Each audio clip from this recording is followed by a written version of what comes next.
Hola, hola, hola, bienvenidos a Me Quiero Volver Chango. Gracias por hacerme su cómplice para matar el tiempo y gracias por estar ahí esperando. Desesperados ya muchos de ustedes porque no salía un nuevo episodio de Me Quiero Volver Chango en el que pudiera triturar a gusto al Paris Saint-Germain. No tienen suficiente con todo lo que se dice en todos los medios del Paris Saint-Germain, con todo lo que se ha dicho aquí en años pasados y después del partido de ida. Además, necesitan más y más. Son insaciables. Somos como las moscas. Siempre lo digo y lo reitero, leyendo sus comentarios y esa ansiedad que tenían de que, y les agradezco, parece que les estoy reclamando y les estoy reclamando, de hecho, pues déjenme dar un volantazo y gracias por pedir este podcast, pero somos como las moscas, ¿no? Nos encanta estar volando ahí en la caca.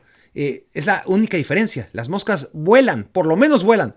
A nosotros solo nos gusta estar ahí, ¿no? Alrededor de la caca. Mientras más apestosa, más contentos estamos.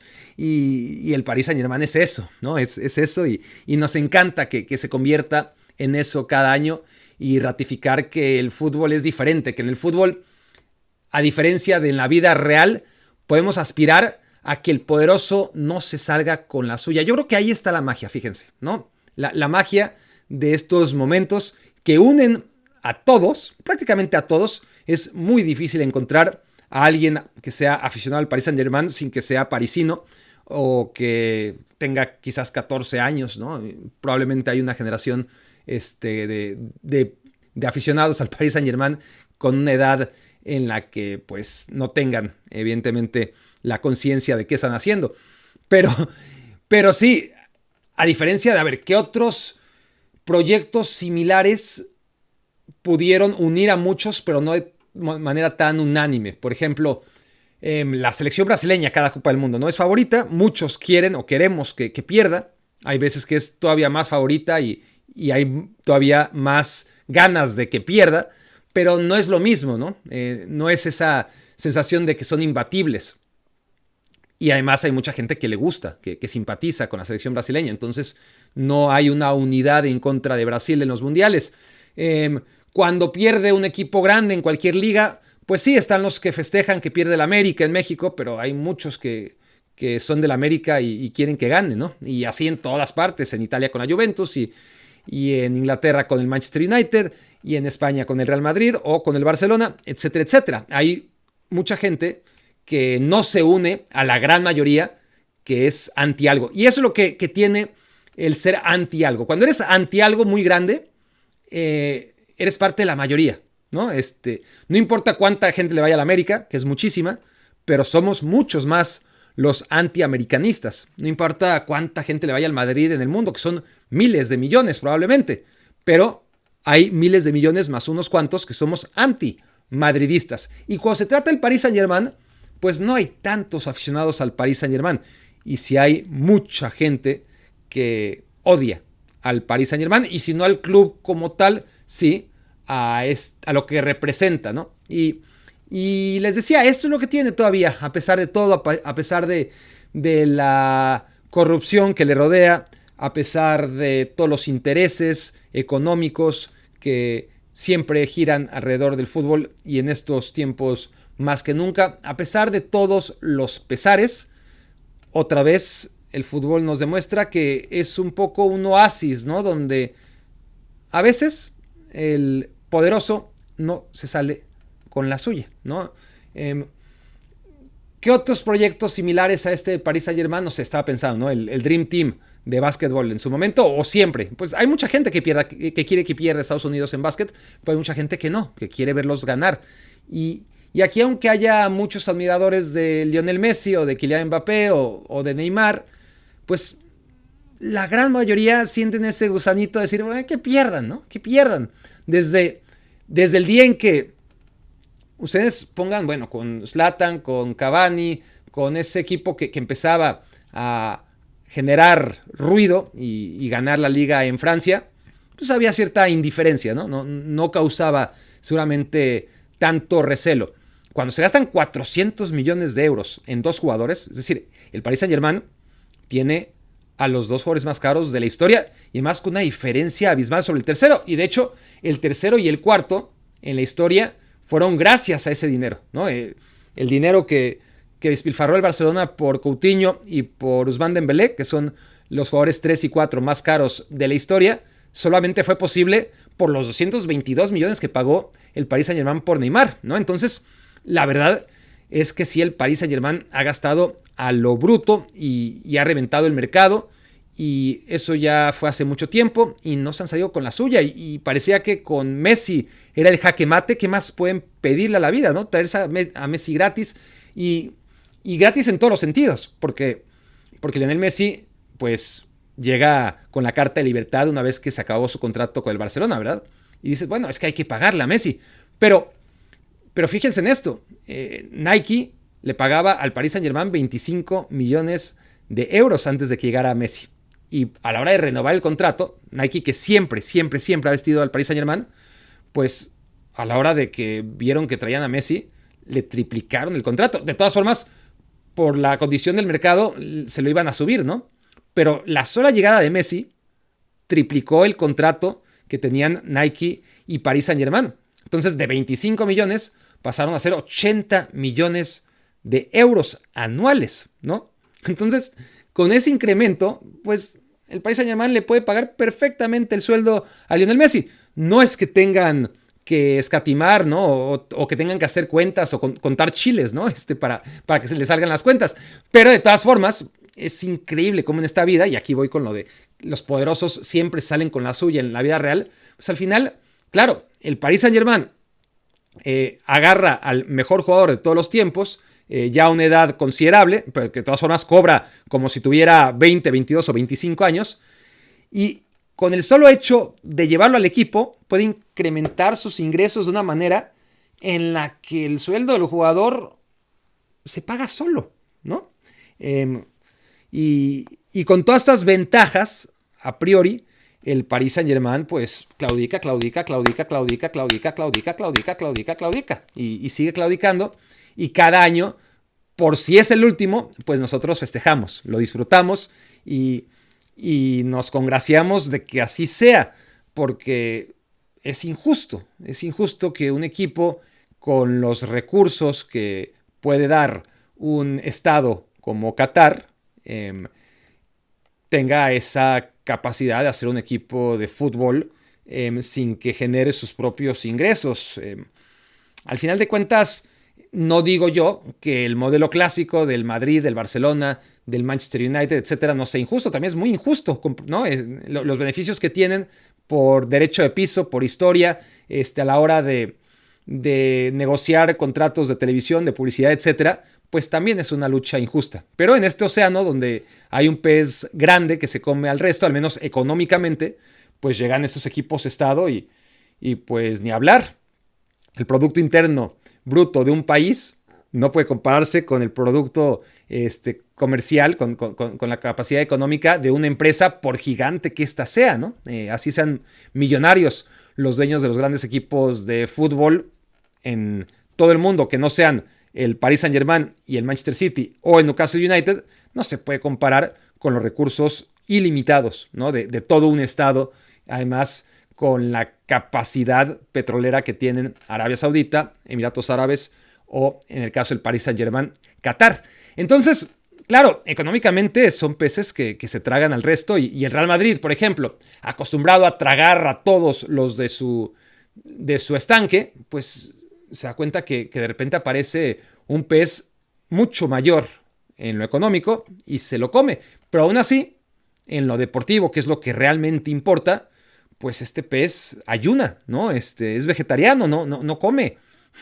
No come y puede quedarse al precio que sea a una figura como Kylian Mbappé y reforzarse con los jugadores que quiere, y aún así no le salen las cosas. Ahora, la pregunta es, ¿el Paris Saint-Germain tiene un equipo para ser campeón? ¿No? Tendríamos que partir de esa base y analizarlo línea por línea y concluir que probablemente no, que este equipo, pues sí, en su momento parecía que trayendo a Donnarumma y a Wijnaldum y a Achraf y a Messi, ¿no? A todos juntos, pues ese era el momento, ¿no? Porque fortalecías, y a Sergio Ramos se me estaba pasando, ¿no? todas las zonas del campo, ¿no? Eso fue hace 2 años y parecía que ahora sí. Es más, yo me acuerdo que se dijo que Sergio Ramos, estoy hablando de la temporada 21-22, era lo que faltaba para el Paris Saint-Germain. Que el Paris Saint-Germain, pues claro, se había quedado en la final un par de años antes. Y el año anterior a Sergio Ramos se había quedado en semifinales. Lo que necesitaba el Paris Saint-Germain simplemente era un tipo que metiera gol al 93 y que tuviera la personalidad, el liderazgo y la capacidad de ganar copas de Sergio Ramos. Y luego esa misma temporada llegó Messi. Es decir, ya se decía que con Sergio Ramos era lo que necesitaba. Pero no solamente llegó Ramos, llegó Messi, llegó Wijnaldum, llegó Donnarumma, llegó Achraf. Y en el pasado llegaron jugadores campeones, ¿no? Gianluigi Buffon, Dani Alves, Keylor Navas, que habían ganado mucho en el torneo que realmente importa. Los demás pues importan, pero fíjense, el Paris Saint-Germain ni siquiera ha sido capaz de ganar la liga siempre como el Bayern Múnich, ¿no? Teniendo un escenario similar en Francia al Bayern en Alemania, pues 2017 no, 2020 no. Copa, pues ni esta ni la del año pasado. Y el Paris Saint-Germain, que antes pues se daba por sentado que iba a ganar la liga y la copa, pues ahora la liga no siempre, y la copa pues hace rato también ya que no la gana, y en la Champions vuelve a quedarse en octavos de final con esa sensación de, a ver, está bien, al Paris Saint-Germain no le alcanzó en el año 1 con Neymar, Messi y Mbappé, se quedó muy lejos de hecho. Bueno, ¿qué hizo en el año 2? ¿No? ¿Cómo se fortaleció el equipo? ¿Cuáles fueron sus cambios? Se fue Pochettino, llegó Galtier. Bueno, Galtier, técnico que hizo campeón al Lille, con muchísimo mérito, técnico que estuvo muchos años en el Saint-Étienne con resultados muy buenos, tomando en cuenta las características del equipo. Es decir, para ese tipo de equipos, para ese perfil, excelente.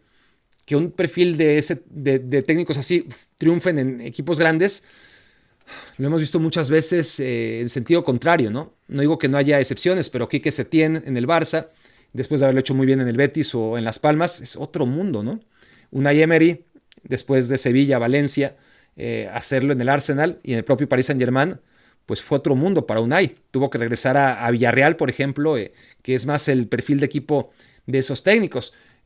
Graham Potter en este momento, ¿no? Lo que hizo en el Brighton, excelente, maravilloso, impecable. Lo que está haciendo en el Chelsea, pues está muy lejos, ¿no? Está todavía por salvándose partido a partido y por hacer válida la apuesta que hizo el Chelsea por él.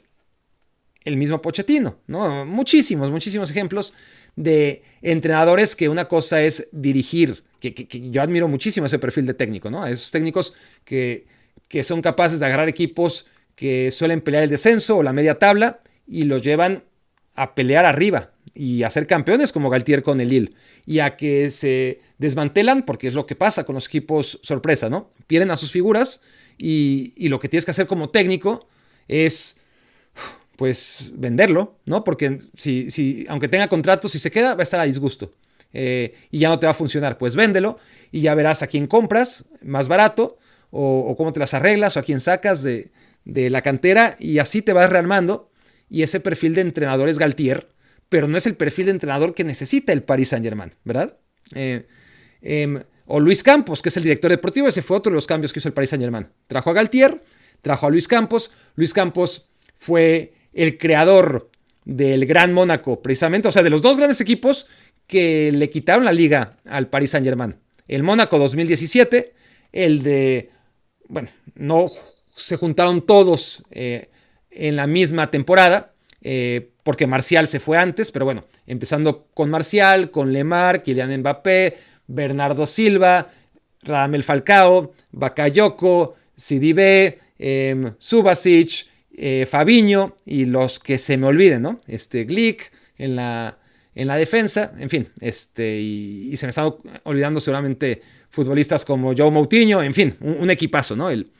Aquel Mónaco cuyas grandes figuras eran Bernardo Silva, Radamel Falcao y bueno, también estaba Ferreira Carrasco, ¿no? Para no olvidarlo, pero pues ni hablar, ¿no? El Mónaco de Kylian Mbappé al fin y al cabo.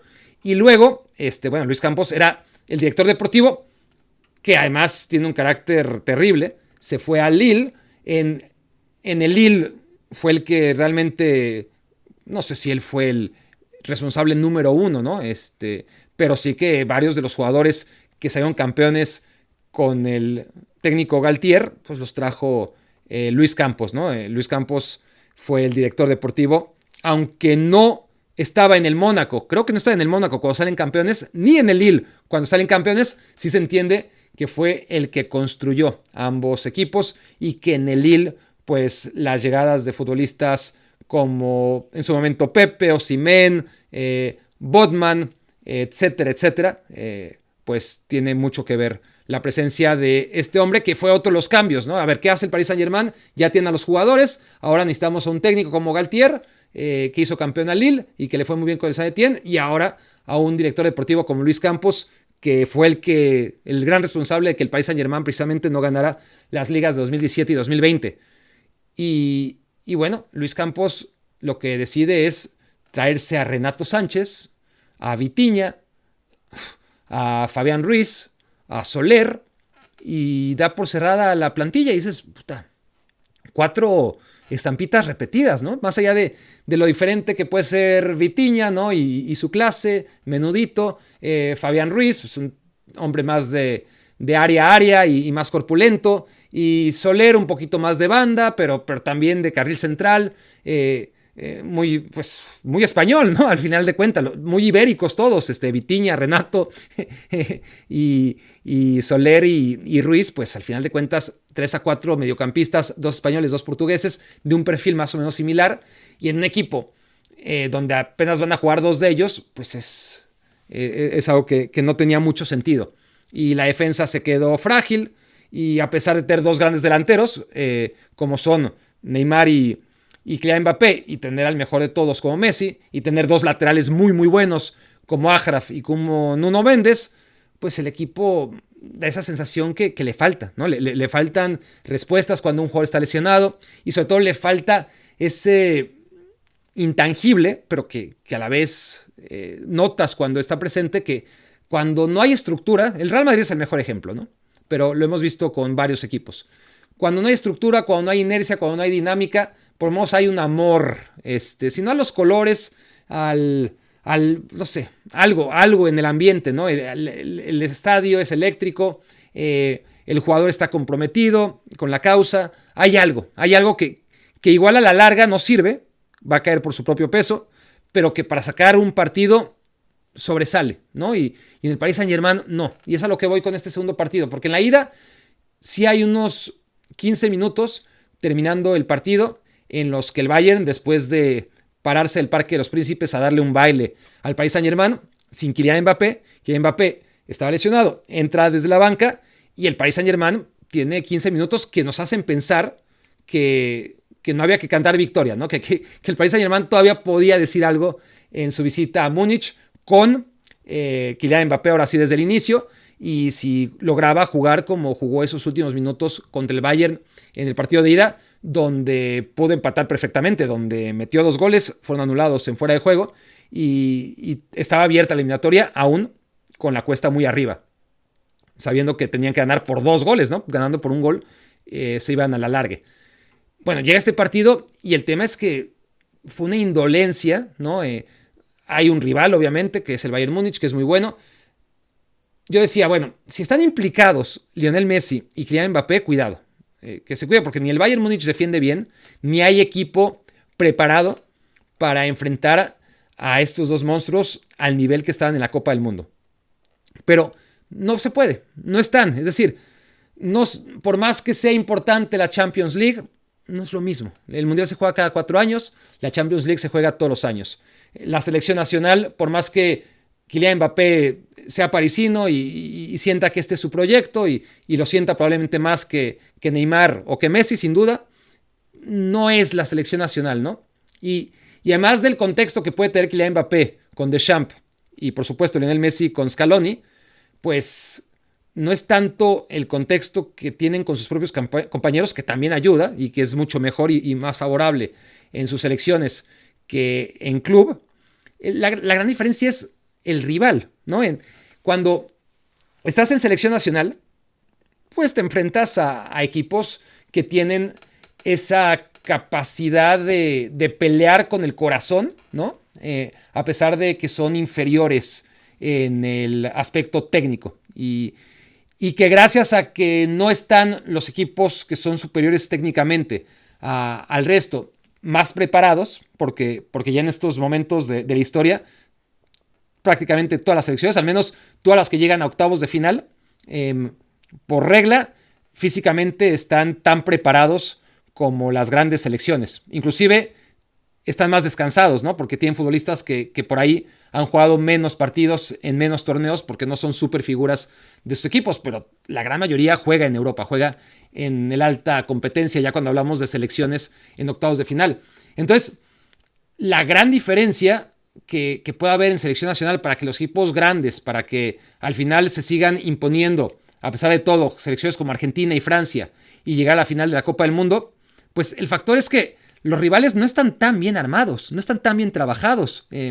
No son maquinitas como el Bayern Múnich, que trabajan todos los días, ¿no? Que además del potencial que tiene el Bayern a nivel individual, todas las piezas, pues colectivamente el trabajo de años de Julian Nagelsmann, de todos los días estarlo trabajando, pues algo que no tienen las selecciones nacionales, evidentemente, ¿no? En la selección nacional agarras futbolistas que vienen de todas partes, tienes muy poco tiempo para juntar las piezas y tienes que sacar resultados inmediatos.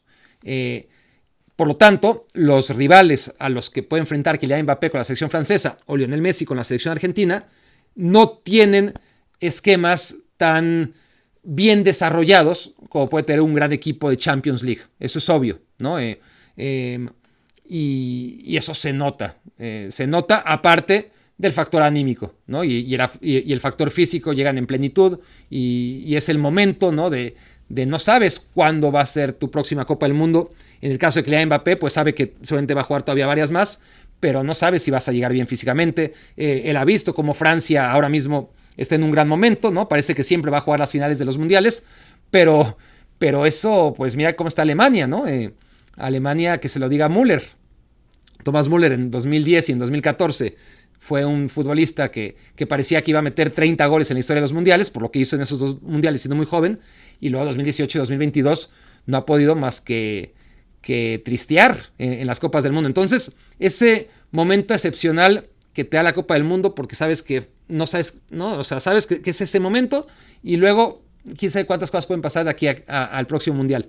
En la Champions no está, y aunque sea lo más importante del día a día, después de la Copa del Mundo, pues el Paris Saint-Germain no ha logrado que sus jugadores tengan esa implicación. Entonces, si juntamos la implicación que necesita un proyecto que no está bien armado del todo para poder contrarrestar las grietas, y el Paris Saint-Germain no lo tiene porque no tiene una historia que lo defienda tampoco, ¿no? No tiene esa mística que es tan difícil de explicar, pero que está ahí, y que es obvio cuando pasan los años y ves que al final sí, son colores y son escudos y son seres inanimados, ¿no? Las historias de los equipos, sus colores, sus escudos, al final son futbolistas profesionales que han pasado por otros equipos y que deberían, ¿no? En el caso de Buffon, de Dani Alves, de Keylor Navas, de Neymar, de todas las grandes figuras que ganaron tantas cosas en el Paris Saint-Germain, de Lionel Messi, etcétera, etcétera. Pero está ahí, claro, ¿no? El Tottenham Hotspur, del que ya hablaré, aunque sea de paso, pues es un poquito lo mismo. Ejemplos de equipos, y ya veremos el Manchester City también, ya tocará, y también habrá muchas ganas de sangre con el Manchester City por factores idénticos a los del Paris Saint-Germain. Y es lo que tiene todavía el fútbol, y cuando lo pierda, pues se perderá mucho, ¿no? Cuando lo gane siempre el equipo que más dinero tiene, entonces perderá mucho de su sentido el fútbol que en estos momentos nos da a la gran mayoría, insisto, muchas alegrías. El Paris Saint-Germain ha cambiado de entrenadores a lo bruto. Tuvo a Blanc, tuvo a Ancelotti, tuvo a Unai, tuvo a Tuchel, tuvo a Pellegrino, perdón, a Pochettino, tuvo a todos, ¿no? Ahora a Galtier, todos los técnicos de todos los perfiles y nacionalidades, y no puede ser que todos estén mal. No puede ser que todos estén mal. Tuvo también jugadores desde los Cavani e Ibrahimovic hasta los Messi y Neymar, pasando por Kylian Mbappé y por Pastore y por Di María y por jugadores geniales. Y no puedes explicarlo desde otro punto de acercamiento que no sea, uno, la poca estructura que tiene el equipo, y dos, la poca cultura futbolera que tiene a la hora de que esos jugadores que han sido tan magníficos a lo largo de sus carreras sean capaces de serlo en el Paris Saint-Germain en el momento clave, ¿no? Ves a Lionel Messi y a Kylian Mbappé, se decía que el problema era Neymar, pues no, quedó claro que el problema no era Neymar, y el problema no es ni Neymar, ni Messi, ni Mbappé, ni Cavani, ni Ibrahimovic, ni Luis Campos, porque también podemos hablar de diferentes directores deportivos, ni Leonardo.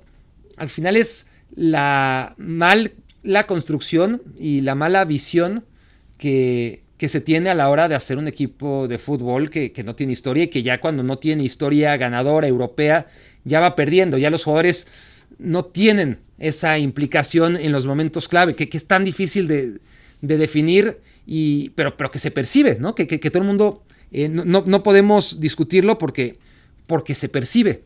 Hay equipos con historia, equipos sin historia, y por más lana que le metan a aquellos equipos sin historia, el Chelsea le costó tanto y es hasta ahora la única excepción, ¿no? Y lo logró 2 veces y ya está. Es el único camino que hay que seguir y después de tener unos vaivenes y unas altas y unas bajas, pero ciertamente el Chelsea puede decir, mira, también sin historia, trabajando mucho, puedes crear después de muchos años una cultura en la que el equipo esté preparado para ganar la Champions League, pero de aquí a que haya un segundo equipo como el Chelsea, pues bueno, vamos a ver el City cuando lo logra, si es que lo logra, vamos a ver si el Paris Saint-Germain es capaz de ello, vamos a ver si el Newcastle en unos años puede también entrar al debate, pero lo cierto es que por alguna razón hay equipos que por el simple peso de la historia logran que sus jugadores estén más implicados en el proyecto y den algo más, ¿no? Cuando es necesario en el momento en el que realmente hay que marcar la diferencia con el contrario, ¿no? Y el Bayern Múnich no lo tiene sin tener a grandes figuras. Tiene a Kimmich, tiene a Goretzka, que son seguramente la mejor pareja de mediocampistas del mundo. Tiene a Musiala, que es seguramente el prospecto de futbolista más interesante del planeta en el mediocampo. Tiene a jugadores en los laterales como Cancelo, ¿no? Que ingresa de cambio y que también es de primer nivel, nadie lo duda. Es decir, no estoy ninguneando al Bayern Múnich, pero aquí está el ejemplo de un equipo que aún perdiendo a Lewandowski, aún con un Sadio Mané que todavía no lo hemos visto en plenitud en el Bayern, no es necesario porque el Bayern, uno, tiene estructura, y dos, si esta estructura fallara, tiene eso que le falta al Paris Saint-Germain y que le puede sacar a flote en momentos cruciales. Y el Paris Saint-Germain, insisto, no tiene lo uno ni lo otro, y por eso le va como le va en este torneo de la Champions League. Por último, al repartir culpas, pues siempre hablamos, ¿no? No es que Messi, es que Mbappé. Yo digo, no es ni Messi, ni Mbappé, ni Neymar. A Neymar déjenlo en paz, pobrecito, porque siempre es al que se le acusa. Y yo soy el menos neymarista del mundo, ¿eh? Pero aquí queda comprobado cómo, bueno, con Neymar, sin Neymar, la implicación de Neymar da igual. Y los jugadores que ya se fueron, y los entrenadores que van y vienen, y los directores deportivos, el que está ahí es el jeque, ese no se mueve. Y Al-Khelaifi con sus mismas políticas, y eso no cambia, y ahí está el problema del Paris Saint-Germain. ¿Y saben quién sigue ahí también? ¿Y quién siempre pasa de puntitas y nadie le dice nada? Marco Verratti.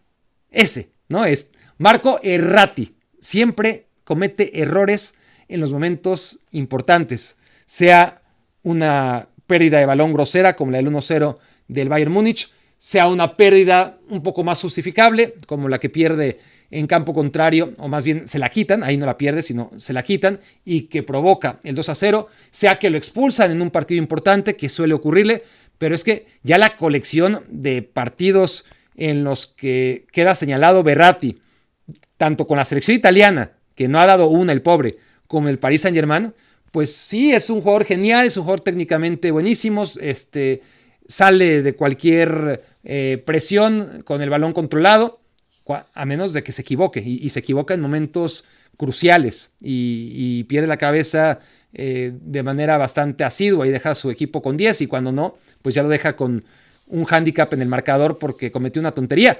Y Marco Verratti, ¿no? Se la pasa de puntitas cada año y sin que nadie lo señale. Y conste que me parece un jugador genial. Es decir, si decir lo contrario es una soberana estupidez.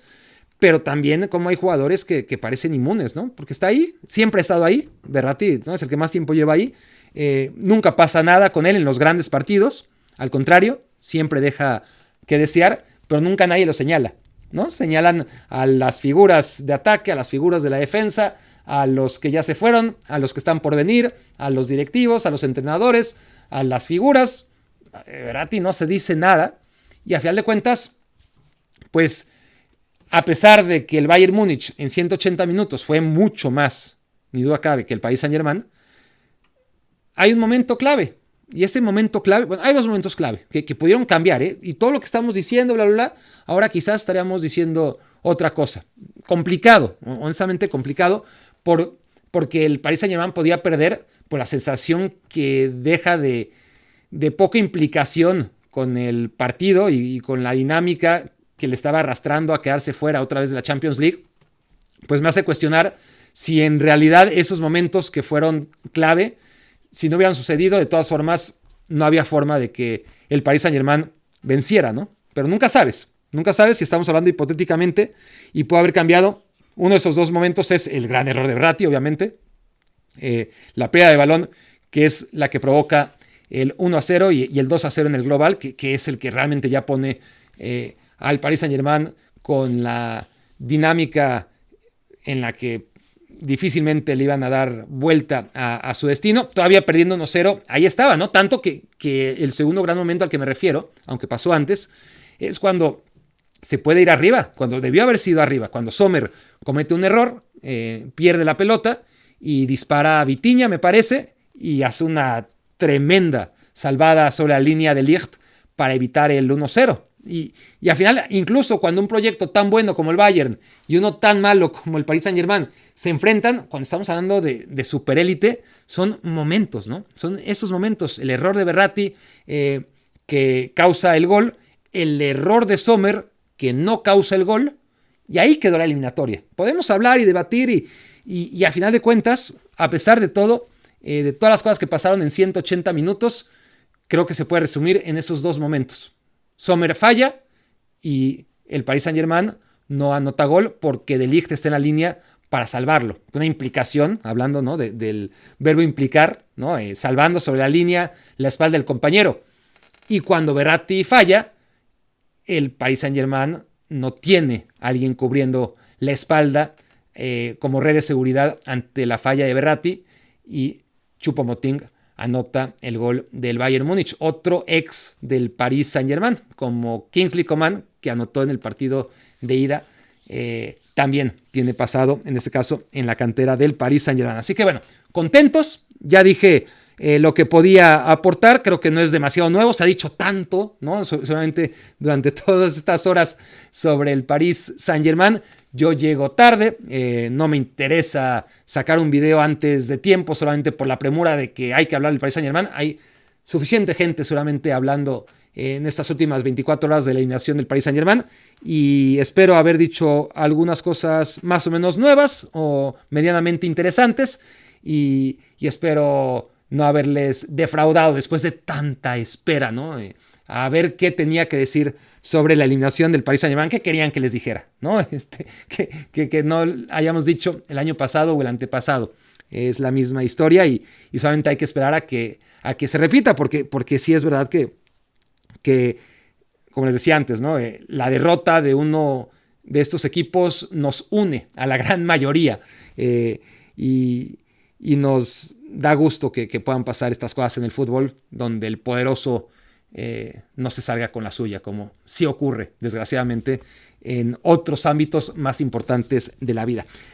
Reflexión número 2. Bueno, después de que el Paris Saint-Germain se comió una buena parte de me quiero volver chango, no es el único clasificado. El Bayern Múnich a cuartos de final. Está el Benfica, está el Chelsea, está el Milan.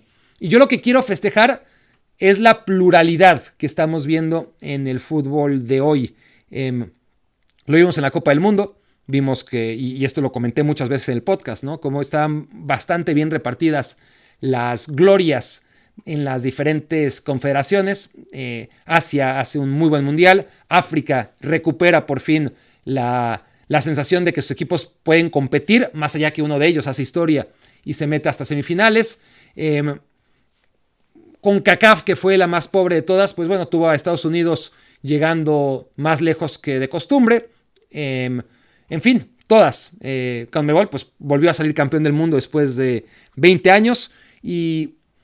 Y en la Champions League, pues la verdad es que uno ve los gastos de Inglaterra, que son tanto miedo de la Superliga y como una Superliga en la que los equipos grandes tengan presupuestos ilimitados y los equipos chicos pues se queden totalmente a su merced, cuando estamos viendo que la Premier League se está convirtiendo, ¿no? en una Superliga, en equipos donde el 10, el 12, el 14 de la Premier League tienen más dinero y más recursos para comprar futbolistas que 18 equipos de Italia y de España y de Francia y de Alemania, ¿no? Quitando a los dos grandes, quizás a los tres grandes de alguno de estos países, cualquier equipo de media tabla en la Premier League tiene presupuesto mayor. Y cuando ves los gastos en fichajes de los equipos de Inglaterra, pues uno tiene que concluir, bueno, pues es que los 3 de los 4 semifinalistas siempre tendrían que ser ingleses, ¿no? Y a la mera hora, pues no funciona así otra vez y qué bueno, bendito fútbol que no funciona así, ¿no? Y el Liverpool está prácticamente eliminado y el Tottenham quedó fuera y el Manchester City, pues vamos a ver, probablemente se meta y por ahora solamente el Chelsea, ¿no? Y de los 4 equipos que están por ahora clasificados, pues tenemos a un portugués, a un inglés, a un italiano y a un alemán, ¿no? 4 equipos de 4 ligas distintas. Podemos, creo yo, agregar al Real Madrid, ¿no?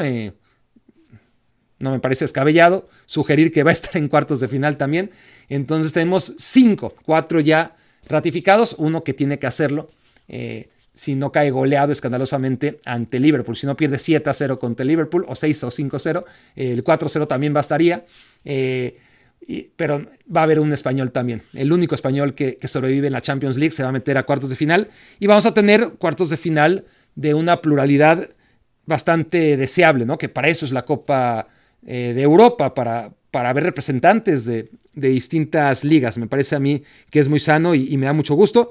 Como me da mucho gusto que el Milan esté entre los 8 finalistas. Creo que hay que celebrarlo, ¿no? Que un equipo que se hizo tan pequeño durante 10 años, que quedó fuera de Champions League, que quedó fuera incluso de Europa League, que no competía, que parecía que iba a pasar un siglo sin que volviera a estar en una gran competencia y por lo menos en las fases finales de una gran competencia como es la Champions League. Y aquí está de vuelta. Y qué bueno, ¿no? No podemos normalizarlo, creo que hay que celebrarlo. Y la verdad es que ese partido estoy por verlo, entonces no voy a profundizar demasiado en el empate 0-0 contra el Tottenham. Ni siquiera he querido ver las estadísticas, fíjense ustedes, para poder disfrutar el partido. Y no sé si Mañón fue el héroe, no sé si Harry Kane falló alguna increíble. Voy a ver el partido sabiendo que quedó 0-0, pero con el aliciente de ni siquiera haber visto las estadísticas como para saber si fue un bodrio o si fue un gran partido del Milan o si el Tottenham nada más no dio una. Y ahí está otro tema, ¿no? Del que se puede hablar aún sin... Bueno, primero quiero decirlo de Mañón, porque, no sé, Mañón no he visto el partido, pero no recibió gol. Me imagino que algo habrá hecho, ¿no? Para evitarlo. Y vaya que el Milan, aunque haya algo de casualidad en ello, nada en contra de Tataruzano, pero en cuanto Mañón se lesionó, el Milan se vino para abajo. No estoy diciendo que haya sido la única razón. Tiene parte de causa y mucho de casualidad. O de otros temas, ¿no? Casualidades no, pero de otros temas, más allá de que se te lesiona el portero de mayor profundidad. Pero es como un efecto dominó. Los defensas, Kalulu y Tomori, se sintieron más desprotegidos, perdieron confianza y a partir de ahí podemos elaborar mucho, ¿no?, de los problemas que tienen al Milan tan descolgado e incluso fuera de zona de Champions League ahora mismo, ¿no?, en la Serie A. Pero bueno, ya veré ese partido y ya podré comprobar si Maignan fue o no fue factor, pero sí, desde que regresó a la portería el francés, el Milan ha recuperado en la Serie A por lo menos esa seguridad y esos goles que logra salvar partido a partido, más allá que no pudo hacer tampoco gran cosa contra la Fiorentina. Ese partido sí lo vi el fin de semana, en donde la Fiorentina de Vincenzo Italiano, que me encanta el técnico de la Fiore, pues le pasa por encima, podemos decir, exagerando un poquito, pero sí podemos concluir que le pasa por encima al Milan. Está claro que el Tottenham no lo hizo, pero bueno, ya les hablaré si me parece que es interesante en la próxima edición de Me Quiero Volver Chango de este partido que todavía no he visto. Lo que sí es que dentro de todo lo que les digo que no tiene explicación en el fútbol, ¿no? Que no tiene explicación lógica, pero que tenemos que darlo por cierto porque se repite tantas veces que hay cosas que tienen una tendencia que va más allá de las posibilidades de los protagonistas que pueden cambiar esa inercia, esa dinámica. Entonces, lo del Real Madrid es lo más obvio, ¿no? Y sus leyes que van en contra de la naturaleza y que solamente aplican para ellos en la Champions League. El tema del Manchester City y del Paris Saint-Germain, del que ya hablé. El tema del Sevilla, del que probablemente hable muy rápido en la cuarta reflexión, en la Europa League, ¿no? Que son contextos en los que la historia pesa y le pesa al rival y pesa sobre todo al equipo que está portando esa camiseta que portaron otros en otro momento, en otras circunstancias, pero da igual, ¿no? Hay algo, ¿no? Tanto positivo como negativo.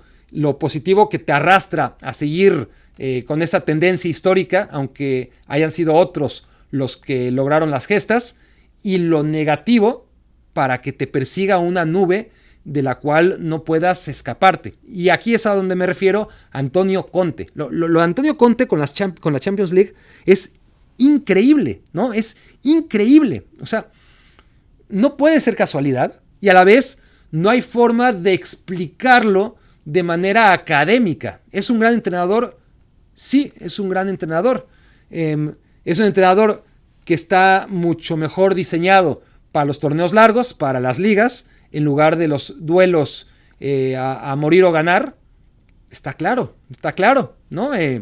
Que las copas no son lo suyo. El Tottenham quedó fuera de competencia en Copa y en Copa de la Liga, pero eso pasa siempre, con y sin Antonio Conte. En la Liga, en la Premier League, pues tiene sus altas, sus bajas, pero se metió a la Champions League, acabó entre los 4 primeros, viniendo de atrás y quitándole el cuarto puesto al Arsenal en la última jornada. Y la verdad, lo que ha hecho Antonio Conte en la Juventus, en el Inter, en el Chelsea, ahora en el Tottenham, a nivel Premier League, pues es muy bueno, ¿no? Es indudable, muy, muy bueno. Pero en Champions League, ¿qué le pasa? No da una. No da una. O sea, con el Inter no podía pasar de fase de grupos. Con la Juventus un desastre. Y miren que en la Serie A arrasaba, pero no pasaba fase de grupos. O si acaso octavos de final con la Juventus, pero nunca más allá. Y cuando llegó a caer a Europa League tampoco. Y con el Chelsea más de lo mismo. No se le da la Champions League a Antonio Conte. No es que no la pueda ganar. Que eso dices, bueno, es que ganarle está cabrón. No, es que no pasa de la fase de grupos y cuando pasa, no pasa de octavos. Entonces, insisto, tampoco voy a elaborar demasiado sobre un partido que no vi, pero ahí están las tendencias que se repiten todos los años y una es la de Antonio Conte y la Champions League. Por lo demás, bueno, el Benfica está entre los 8 finalistas, otra vez. Esto tiene un mérito gigantesco, además la manera en la que le gana al Bruja, ¿no? Es una goleada impropia ya de los octavos de final y sobre todo cuando no eres un equipo del potencial de los de la Premier League o del Real Madrid, iba a decir Barcelona-Real Madrid, pero Barcelona, olvídate, ¿no? Estamos hablando de Champions, no se puede hablar aquí hace tiempo, mientras hablábamos de Champions League del Barcelona porque no le está alcanzando ni siquiera para la Europa League, y mientras al Barcelona, y digo Barcelona porque precisamente el Barça pierde ante el Benfica, ¿no? El año pasado. y el Benfica es el que le quita la posibilidad de meterse a octavos de final en un grupo donde también estaba el Bayern, y este año ocurre lo mismo con el Barça, pero en lugar de Benfica fue el Inter el que evita que el Barça se meta a octavos y lo manda a la Europa League, donde pierde contra el Eintracht un año y donde pierde contra el Manchester United al siguiente. Pero eso en lo que se refiere al Barça, ¿no? Pero para contextualizar lo que es meterse entre los 8 mejores de Europa 2 años seguidos. Y eso vendiendo siempre a tus mejores piezas, ¿no? Esta misma temporada, ni siquiera tenemos que irnos a las anteriores, ¿no? Pero todas las temporadas, pues el Benfica vende a sus figuras. Y esta misma temporada, pues Enzo Fernández, vámonos, ¿no? Adiós, gracias por todos, 6 meses y ya se les fue. Y de todas formas, el Benfica todas las temporadas compite, todas las temporadas vende a sus jugadores más destacados y ahora lleva 2 años seguidos metiéndose a cuartos de final de la Champions League, que es algo que hay que destacar, más allá que en el sorteo, pues claro, en el sorteo le toca la posibilidad de jugar contra un equipo inferior como el Brugge. ¿Cuántos equipos inferiores a priori podía tener en el sorteo el Benfica? Pues muy pocos, pero el Benfica tiene primero el mérito de haber sacado el primer lugar de grupo con un equipo como el Paris Saint-Germain y como la Juventus, ¿no? El Benfica les dijo, ¿saben qué? Háganle como quieran, yo aquí acabo en primer lugar. Y eso le permite jugar contra un segundo grupo que de todas formas dejó fuera al Bayer Leverkusen y al Atlético de Madrid, que no son pequeñeces tampoco.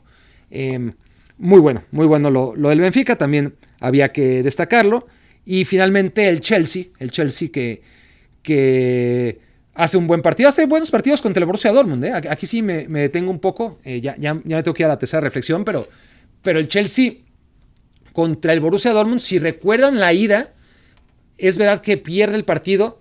El primer tiempo es muy bueno el Dortmund, pero el segundo tiempo ya no. Y el Chelsea arrolla al Dortmund en Westfalenstadion. Y el Chelsea pues no tiene puntería ni fortuna y viene cargando este círculo vicioso en el que no le salen las cosas y duda, pero no juega mal para nada, sobre todo en el segundo tiempo en Dortmund. Y el Dortmund pues apuesta y si le hubiera salido a Edin Terzic, pues estaríamos aplaudiendo, ¿no? Diríamos que esa es la forma en la que debe competir. Una cosa es competir en la Bundesliga, donde el Dortmund está compitiendo mucho mejor. En la primera vuelta sacaba partidos que decías, ¿cómo le hizo el Dortmund? ¿No? Realmente jugándolos mal, pero con una dosis de fortuna y de puntualidad a la hora de anotar las pocas que generaba y de alguna manera salvarse de los goles en contra. Pues iba sacando puntos. Esto en la primera vuelta. En la segunda vuelta ha sido muy bueno en Alemania lo que ha hecho el Dortmund. Es verdad que en algunos partidos se echa para atrás y deja algunas dudas, o el equipo rival lo echa para atrás y acaba sacando el resultado con más aprietos de lo que uno desearía, ¿no? Como testigo, tras ver la facilidad con la que un Dortmund ambicioso, ofensivo, dinámico, echado para adelante, podría acabar con sus rivales, ¿no? De otra manera, en lugar de estar sufriendo. Pero bueno, es la forma, para eso le alcanza, tiene también mucho mérito, ¿no? Volviendo a lo del Benfica, pues también el Dortmund es otro ejemplo de equipo que cada año tiene que vender a los mejores jugadores y que sobrevive, ¿no? No ha logrado meterse a cuartos de final como ha hecho el Benfica ya 2 años seguidos, pero no se le puede pedir mucho más que lo que hace contra el Chelsea. Yo sí, y obviamente en retrospectiva es más fácil decirlo, hubiera preferido un Dortmund que atacara al Chelsea, ¿no? Que buscara ese intercambio de golpes, aún sabiendo que el Chelsea tiene individualmente a mejores jugadores, porque tiene dudas, que tenía la presión y que el Dortmund pudo pues jugar de manera menos conservadora. Es verdad que el primer tiempo, ya estoy hablando del segundo partido, en la vuelta en Stamford Bridge, el primer tiempo empieza con intensidad el Dortmund, pero fueron las apariencias nada más. Después baja el ritmo, apuesta a lo que hizo en el segundo tiempo en la ida, a lo que hizo contra el Manchester City, que además fue exitoso, aunque en los 2 partidos, ¿no? En que empata uno y pierde el otro 1-0, si no me equivoco. Yo creo que fue 0-0 y 1-0. Y si no, por ahí. Partidos muy, muy cerrados, en donde el Dortmund le saca ciertas posibilidades de triunfo, ¿no? al Manchester City, aunque no logra ganarle, por lo menos sí equilibra esos partidos que a priori en la fase de grupos, el Manchester City era muy favorito sobre el Dortmund. Entonces, el Dortmund, tomando en cuenta su éxito moderado contra el City en esos dos partidos en la fase de grupos y el éxito de haberse defendido, aunque haya sido con mucha suerte, en el segundo tiempo contra el Chelsea en el partido de ida, pues pone a un jugador extra en la línea defensiva, en este caso Emre Can lo pone en el centro de la defensa, junto a Zule y Schlotterbeck. Luego juega con Özcan en medio campo, que es otro mediocampista de corte defensivo. Y bueno, y se le lesiona a Julian Brandt, que es el jugador probablemente en mejor forma del Borussia Dortmund. Eso también hay que decirlo. Entonces, el Borussia Dortmund acaba perdiendo contra el Chelsea y de manera clara. Cae el segundo gol y ahí es cuando vemos que el Borussia Dortmund puede combatir y puede pelear y se acerca, ¿no?, a meter un gol que hubiera llevado al tiempo extra, y uno se queda siempre con la sensación de, bueno, ¿por qué no? ¿Por qué tuvieron que esperar hasta que cayera el segundo gol? Es decir, van 0-0, va, pero te metió en el primero, pues ya, juega como mejor sabes hacer, ¿no? Si lo que mejor sabes hacer es defender, pues defiéndete. Pero si lo que mejor haces es atacar, ataca, ¿no? Que no hay mañana, que es la Champions League, y que llevas 10 victorias consecutivas. Aprovecha la dinámica y el rival tiene un montón de dudas, ¿no? Toda tu inercia positiva es inversamente, totalmente contraria, inversamente proporcional, quise decir, a la que tiene tu rival. Aprovéchalo. Pero bueno, no fue así y el Dortmund queda también eliminado. Hasta aquí entonces el análisis de la primera parte de los octavos de final de la Champions League. Vamos rápido a Europa League, no los voy a aburrir más. Los equipos españoles me parece que son la gran noticia porque pierden de manera categórica la Real Sociedad y el Betis, y a la vez, ¿qué podíamos esperar? Es decir, se enfrentaron, para empezar tuvieron mala suerte porque se enfrentaron a los que para mí son, junto al Arsenal, los equipos más potentes de los que viven todavía en la Europa League. Entonces, la Roma, por su forma de jugar, era el rival perfecto, ¿no? La Real Sociedad era el rival perfecto para José Mourinho. Y del otro lado, el Betis, por mucho mérito que tenga, por todo lo que pelea, más allá de sus posibilidades en Copa del Rey, en Europa League, en Liga, tú ves un plantel y otro y no tienen comparación, ¿no? Y encima las pocas figuras sobresalientes de verdad que pueda tener el Betis, como Fekir lesionado, Canales en la banca porque viene saliendo de una lesión, el Betis no puede competir. El Betis es un equipo que tendría que estar compitiendo porque es lo que le corresponde históricamente y también por el plantel actual, si no el descenso, la media tabla, ¿no? Y gracias. Es la alineación de equipo y otro, y eso es lo que vengo diciendo yo hace mucho tiempo, ¿no? Aquí sobre la Liga Española. La Liga Española está cayendo a mil pedazos, ¿no?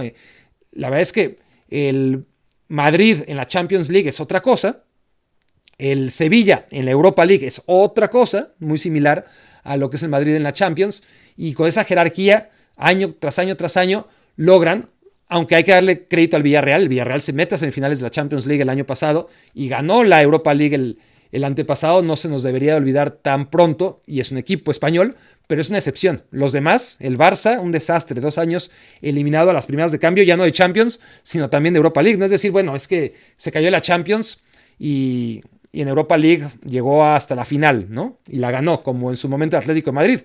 Y hablando del Atlético de Madrid, pues otro, ¿no? Ni a Europa League, es decir, 4º lugar de grupo y cada vez dando la sensación que ya no va a volver a jugar una final de Champions, cuando ya era normal ver al Atlético de Madrid jugar finales de Champions, o por lo menos meterse a semifinales. La realidad del Atlético de Madrid nunca ha sido esa, y estos años pues menos, ¿no? O si no, si está claro que hay que reconocer que hay un antes y un después de Atlético de Madrid de Diego Pablo Simeone, pues estos últimos años se parecen un poquito más al antes, ¿no? que al después en los resultados, y sobre todo si comparamos el plantel que tiene este equipo y el potencial y los altos vuelos que puede llegar a tener, como en el último partido en contra del Sevilla o aquel que tanto me gustó en contra del Valladolid.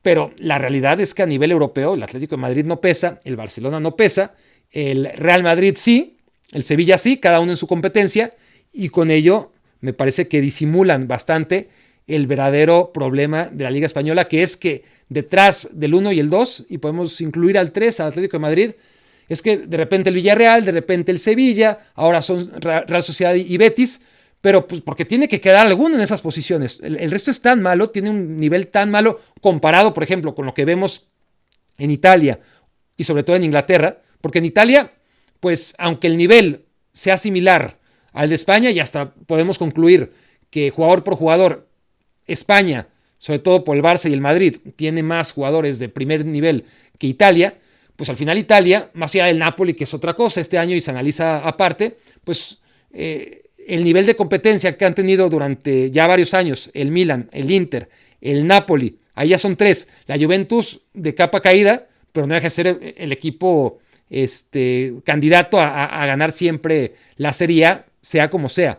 Allá tenemos 4 equipos, ¿no? que contienden y eso por no mencionar a otros que vienen abajo, como la Lazio, como la Roma, que ante cualquier descuido pueden asaltar. Entonces la Lazio y la Roma vendrá a ser un poquito el equivalente de la Real Sociedad y el Betis, pero tienen cierta, no sé, o sea, tienen la Roma y la Lazio, más allá de los jugadores y de los problemas económicos, tienen cierta cultura, cierto carisma, es muy difícil de definir, ¿no?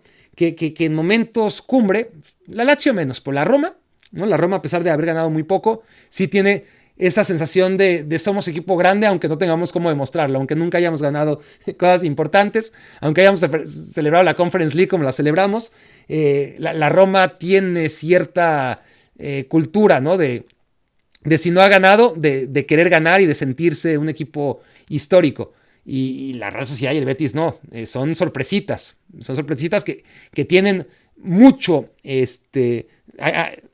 mucho que reconocer, ¿no? Tenemos mucho que reconocerle al trabajo de Alguacil y de Pellegrini en esos equipos, pero están ahí, insisto, porque si no, pues es que alguien tiene que estar, ¿no?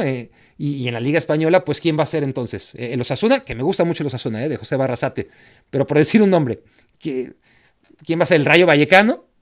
La verdad es que, a diferencia de Inglaterra o de Italia, el nivel de la clase media alta en España cada vez es más bajo y eso se notó especialmente en la victoria de la Roma sobre la Real Sociedad, aunque fue un partido en el que iba ganando la Roma 1-0 y cayó el 2-0 cuando parecía que estaba conforme ya la Roma con el resultado y la Real Sociedad más. En verdad la Roma mereció ganar el partido y la Real Sociedad comete unos errores y deja rematar solo al rival en el 2-0. Aparece Kumbala, que había entrado de cambio y remata solo. Vean ese gol, solito, increíble, ¿no? La falta de tensión, la falta de grandeza que tiene la Real Sociedad. Y eso, ¿cómo le vas a exigir que sea grande a un equipo que honestamente no lo es? Será tradicional, será muchas cosas. Me encanta San Sebastián y la Real Sociedad y todo lo que representa, pero no es un equipo grande a nivel continental y probablemente nunca lo será.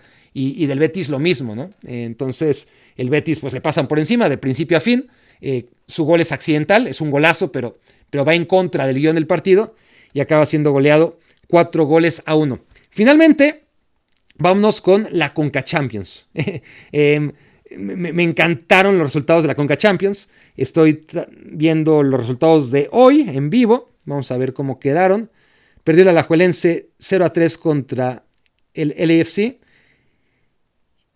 Y empataron 0-0 Motagua y Pachuca, que no es un mal resultado para Pachuca, pero me encantaron varias cosas de la jornada. A ver, primero hay que entender que en la Conca Champions, en este nuevo formato, que creo que ya lleva 3 años, quizás 4, en este nuevo formato hay 16 equipos, ¿bien? Hay 4 equipos mexicanos, 5 equipos de la MLS, 4 representando a Estados Unidos y 1 a Canadá, que acaparan por default 9 lugares. Ellos, solamente por ser de las ligas de las que vienen, ya ocupan 9 de 16 lugares. Los otros 7 se tienen que pelear todos, el resto del mundo, por tener esos 7 lugares. ¿Cómo se reparten? Hay una Champions, por llamarla así, centroamericana, una Copa de Campeones centroamericana, y ahí van 3 equipos de Costa Rica y 3 de Honduras. y, y 3 de, bueno, no sé cuántos de El Salvador, no sé si sean 2 o 3, honestamente, pero bueno, ahí están El Salvador y Panamá y Nicaragua y las potencias centroamericanas, que son la Liga de Costa Rica y la de Honduras, ¿no? Y entre todos tienen que jugar ese torneo y solamente clasifican 6. 6 entre todos, ¿no? La Liga de Honduras, la de Costa Rica, la de Guatemala, la de Panamá, la de Nicaragua, ¿cuál me estaba faltando? La de El Salvador. Entre todas esas, solamente hay 6 boletos y uno para el Caribe. Juegan la Copa de Campeones de los equipos del Caribe y solamente un equipo tiene acceso a octavos de final. Entonces, se mete este equipo campeón del Caribe, ¿no? Al Caribe le dan un solo boleto y te lo tienes que ganar después de ganarle a todos los campeones para ganarte el derecho de estar enfrentando a rivales de la MLS y de la Liga MX que no tienen que pelear contra nadie, no tienen rondas previas, no. Se meten directos a octavos de final. Y llega este equipo, el Violet de Haití, con todos los problemas que hay en Haití, y le gana 3-0 al Austin, que fue el líder en la MLS y que por eso me parece a mí que está en la Conca Champions. 3-0. Y puede ser que el Austin le dé la vuelta, no sé, pero por ahora hay que disfrutar lo que nos da el fútbol, ¿no? Y volvemos a lo mismo y al mismo tema de lo poético, de la justicia poética que pueda haber, ¿no? Que un equipo como el Violet de Haití, que tuvo que ganar la Copa de Campeones de las Islas para poder llegar a enfrentarse a equipos que no tuvieron ninguna eliminatoria previa, pues eso ya fue una buena noticia. Y luego, el hecho de que Tigres haya empatado 0-0 contra Orlando en casa, el hecho que Atlas haya perdido 4-1 contra el Olimpia hondureño, pues es buenísimo, ¿no? Porque primero el Olimpia, como ya dije, tuvo que clasificarse. Ahí mis respetos a los equipos hondureños, porque se tienen que romper la madre contra todos los centroamericanos y solamente hay 3 boletos, ¿no? Y los 3 hondureños se metieron, sacaron 3 de los 6 y después ahí el Tauro de Panamá sacó 1 y el Alajuelense de Costa Rica sacó el otro y el FAS del Salvador el restante. Pero los hondureños se metieron los 3. Y los equipos mexicanos que junto a los de la MLS no tienen que pasar por ninguna ronda previa, pues ahí están como si fuera un trámite, ¿no? Tener que enfrentar a los centroamericanos y pácatelas. 4-1 el Olimpia y a mí me da un gusto gigantesco. ¿Para qué les engaño? ¿Y puede remontar el Atlas? Pues sí, puede remontar, pero ojalá no suceda. ¿Por qué? Me encantaría que quedara fuera Tigres. Insisto, perdió 0-0 contra Orlando y ahora va a jugar en Florida. Imagínense que pierde Tigres, pierde Atlas. León sí que sacó un buen resultado, ganó en Panamá 1-0. Pachuca empató 0-0 contra el Motagua de visitante, así que lo tiene bien encarrilado.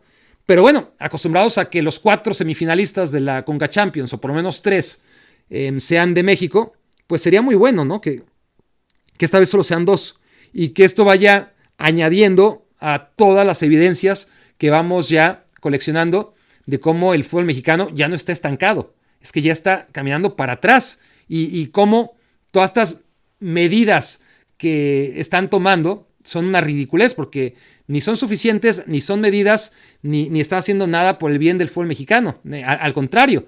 Entonces, si no sirvió de absolutamente nada, porque decíamos, bueno, es que México lo que tiene que pasar es que no clasifica un mundial. Bueno, sí que clasificó, bueno, pero por lo menos que no se meta a octavos de final, ¿no? Porque ahí sí van a cambiar las cosas. No van a cambiar nunca, ¿no? La federación no regula a los equipos de la Liga MX como ocurre en todo el mundo, ¿no? Hay una federación y esta regula a los clubes de fútbol. No, aquí los clubes de fútbol mexicano son los que regulan a la federación y así no se puede. Así está cabrón porque van a ver por sus propios intereses, es obvio. Si los equipos de cualquier liga, los que me digan, ¿creen que solamente en México están preocupados por su inversión? En todo el mundo, si pudieran quitar el descenso, lo quitarían, ¿no?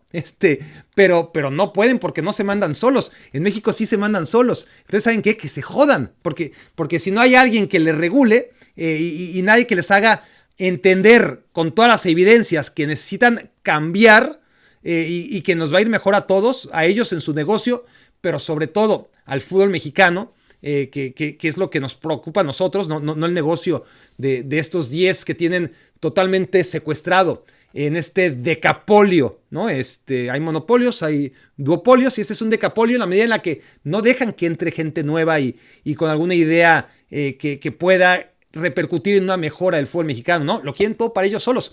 Que se jodan, ¿no? Y qué bueno que el Atlas no remonte, que pierda contra el equipo hondureño, contra el Olimpia, que Orlando le gane a Tigres en la vuelta, que Tigres no pueda remontar tras haber empatado 0-0 en casa. Y bueno, los del grupo Pachuca, pues total, no son el grupo en el poder, que avancen para que Irarrágorri se enoje más y bueno, que Pachuca logre meterse a cuartos. De todas formas lo tienen encarrerado, ¿no? Pachuca y León. Pachuca empató 0-0 contra Motagua. León le ganó 1-0 al Tauro como visitante, porque además tienen esa ventaja, ¿no? Encima de que tienen el pasaporte directo a octavos de final y no se lo tienen que ganar como los equipos centroamericanos. Encima tienen la ventaja de cerrar en casa. Pero bueno, ellos la llevan bien.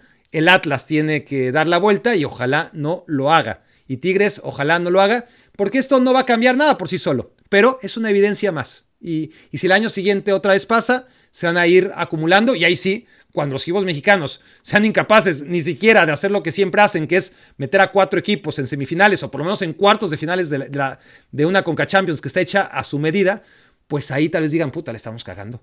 Tenemos que hacer algo porque hasta nuestro negocio está cayendo cuando ya no podemos ni siquiera hacernos respetar en la Conca Champions, ¿no? Ojalá nos siga dando alegrías esta Conca Champions como nos dio alegría la Champions League. Y bueno, ya veremos qué pasa en los partidos de vuelta. Por ahora hay que celebrar, pero de nada va a servir si al final no se logran esos resultados en la vuelta. Ojalá el Violet, eso no tiene nada que ver con la Liga MX, pero que el Violet logre eliminar al Austin, pero sobre todo que el Atlas pierda su partido de vuelta en contra de Olimpia y también que Tigres no le pueda ganar a Orlando. Creo que estaría bien, ¿no? Que de inicio estate quieto a los dueños, uno más, una evidencia más para que se den cuenta que tienen que cambiar. Tienen realmente de alguna manera que cambiar y dejarse hacer pendejos. Ojalá, aunque sea porque, no sé, para que se chinguen. Ya ni siquiera ni siquiera para pensar en que esto puede mejorar el fútbol mexicano, sino simplemente como el Paris Saint-Germain, que se chinguen. Esto fue Me Quiero Ver Chango. Muchas gracias por haberme hecho su cómplice para matar el tiempo.